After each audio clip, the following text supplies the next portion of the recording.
Bienvenidos, esta es la cuarta y última parte de la presentación Fundamentos de la Conversión de Energía Eléctrica. Con esta presentación damos final a las presentaciones relativas a la primera evaluación parcial del curso, igual que a la primera tarea que ya está disponible en la página del curso. En esta ocasión vamos a seguir aplicando los fundamentos de conversión de energía, la metodología de trabajo referente al balance de energía aplicado a geometrías cilíndricas con dos ejes eléctricos y un eje mecánico. Este problema va a cubrir básicamente todo lo necesario para atacar nuevos problemas. Esta máquina sigue siendo una máquina sencilla, cuenta con un eje magnético, una bobina en el estator y una bobina en el rotor. La bobina en el estator produce flujo en la dirección del eje magnético indicado en la lámina, eje magnético del estator. Y la bobina del rotor, como está en el rotor, tiene grado de movimiento rotativo y produce flujo en la dirección que se indica en la lámina, teniendo en cuenta que en la medida que el rotor se mueve, este eje se mueve junto con él. Como datos geométricos conocemos el radio del rotor, el radio interno del estator R1, el radio externo del estator R2 y la longitud axial de la máquina que es entrando a la lámina. En cada máquina, cada bobina, vamos a tener como variables la corriente de entrada a la bobina y la tensión de terminales BE, y la corriente de entrada a la bobina del rotor y la tensión de terminales BR. Vamos a determinar las ecuaciones internas, las ecuaciones externas y la condición de par no nulo para este convertidor. Muy bien, empecemos.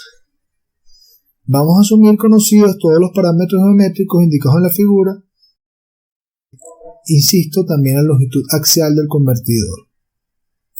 Adicionalmente, vamos a considerar que el material es lineal, tiene una permeabilidad magnética constante,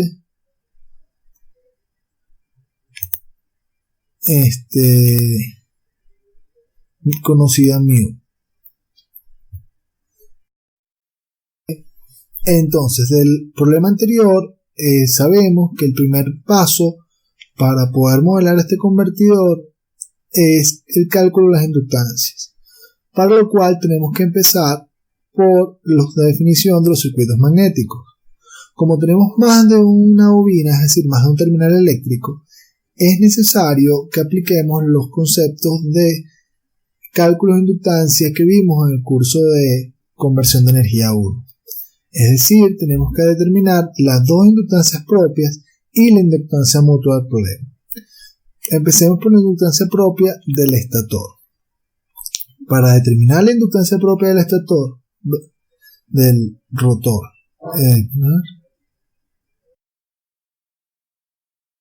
para determinar la inductancia propia del estator, asumimos que la bobina del rotor está apagada. Está indicada en la lámina solo para que tengan en cuenta cuál es la dirección del eje magnético que está asociado a este eje, pero no tiene corriente, es decir, no aporta. El circuito magnético considera una fuerza magnetomotriz que produce flujo en la dirección del eje magnético del estator, que es esta dirección que muestra la lámina. Hay una reluctancia del rotor, dos reluctancias de entrehierro y las reluctancias del estator. Tenemos que determinar estas cuatro reluctancias para poder resolver el problema. Muy bien.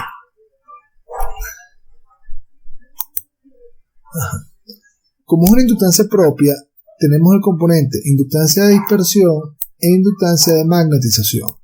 El análisis de circuitos magnéticos solo nos permite determinar la inductancia de magnetización. La inductancia de dispersión en la vida práctica se mide. Hay ensayos de laboratorio que permiten medirla. Para nuestros problemas, esta inductancia tiene que ser un dato, bien sea a través de los coeficientes de acople que vimos en el curso anterior o como porcentaje de la inductancia de magnetización. La inductancia de magnetización no va a ser otra cosa el número de vueltas del estator al cuadrado entre reluctancia equivalente vistas los terminales de la fuerza magnetomotriz, que sería 2 veces la reluctancia del gap más la del rotor, más la reluctancia del estator en paralelo, que como son igual, sería reluctancia entre 2.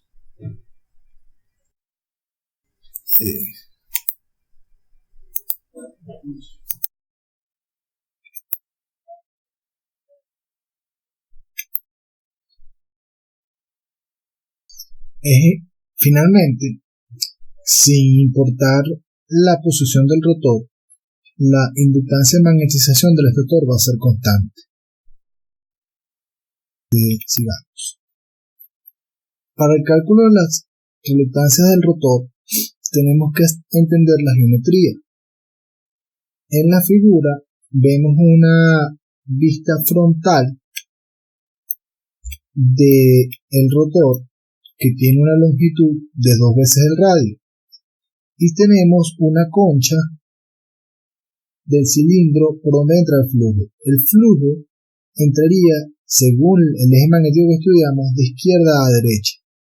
Entonces, la superficie que entra al rotor es esta concha del rotor, que tiene unas dimensiones de pi por el radio del rotor, que sería este arco, por la longitud axial, que es la profundidad del mismo. La reluctancia del rotor la vamos a aproximar entonces a la longitud del rotor, 2 veces el rotor, entre la permeabilidad por pi por el radio del rotor por la longitud.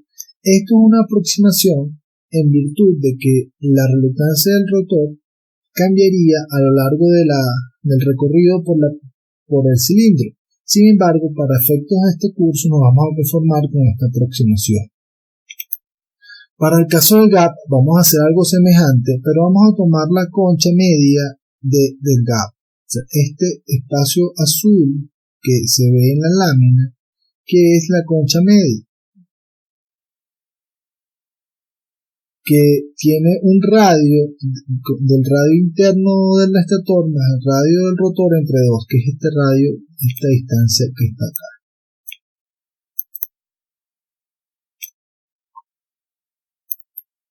Esta distancia que está acá es lo que es R1 más RR entre 2, que es el radio interno del estator más el radio del rotor entre 2. La longitud que va a recorrer el flujo del entrehierro es la longitud del entrehierro, que es la diferencia de los dos radios, y con esto vamos a calcular la reluctancia del gap.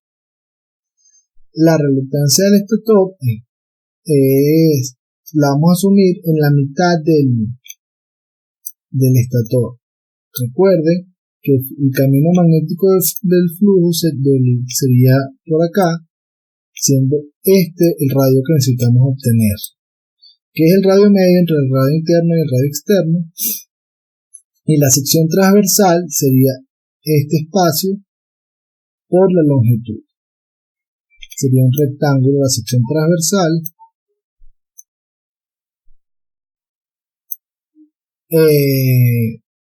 que atraviesa donde tenemos la longitud axial de la máquina y tenemos la diferencia entre los radios internos y externos. Para el caso de la inductancia de magnetización del rotor, apagamos la bobina del estator. La bobina del estator está apagada. La bobina del rotor produce flujo en la dirección magnética que se muestra hacia arriba, que es un flujo que va a cambiar con la posición angular θ. No obstante, pueden observar que a pesar que el rotor se mueva, si le damos movimiento al rotor, la bobina siempre ve el mismo circuito magnético. Por tanto, no hay ninguna reluctancia que cambie con el movimiento. En este caso, la reluctancia equivalente que se ve del rotor es la misma que se ve del estator. Por tanto, la vamos a llamar reluctancia de magnetización. En convertidores donde el rotor es cilíndrico, normalmente todo el acoplamiento magnético de la máquina depende de una sola reluctancia de magnetización. La diferencia entre las dos inductancias es el número de vueltas que hay en el estator y el número de vueltas que hay en el rotor, que normalmente es distinto. Ahora tenemos que estudiar o determinar la inductancia de magnetización. Recordamos en nuestro curso de transformadores que la inductancia de magnetización no es otra cosa que la relación entre el flujo visto en la bobina I cuando coloco corriente en la bobina J. A eso es lo que definimos M y J.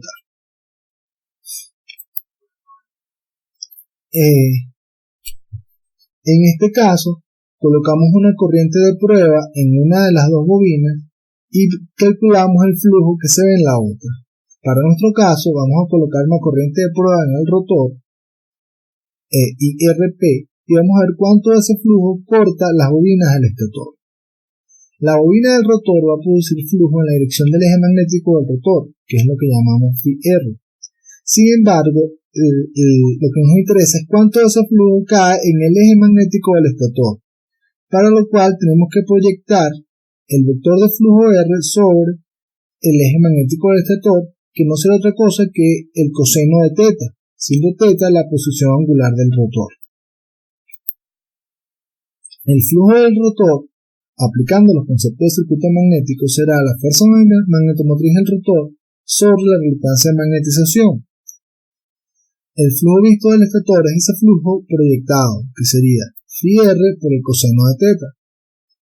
Como nos interesa el enlace de flujo, tenemos que multiplicar el flujo visto del estator por el número de vueltas del estator, y sustituyendo nos queda NE por NR, porque es una inductancia mutua. Recuerden que las inductancias mutuas dependen del número de vueltas de cada bobina, por la corriente de prueba entre la misma reluctancia de magnetización, como les expliqué hace poco, por el coseno de teta. Finalmente, la inductancia de magnetización será LER, que es lo que llamamos NE por NR en reluctancia de magnetización, por el coseno de teta. Al construir la matriz de inductancia con las dos inductancias propias y la inductancia mutua, observamos que en esta máquina la única que depende de teta es la inductancia mutua. Las inductancias de la diagonal no varían con la posición. Esto puede cambiar en algunas máquinas, sobre todo si el rotor no es liso. Ahora procedemos a determinar las ecuaciones internas y externas. La primera ecuación son las fuerzas electromotrices, que son las derivadas de los enlaces de flujo.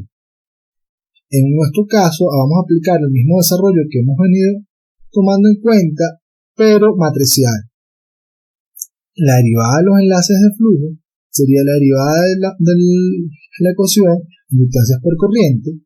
Aplicando regla de la cadena es la derivada de las inductancias con respecto a teta por la velocidad por la corriente, es decir, las fuerzas electromotrices de transformación, más la inductancia por la derivada de la corriente, que son las fuerzas electromotrices de transformación, generación, transformación.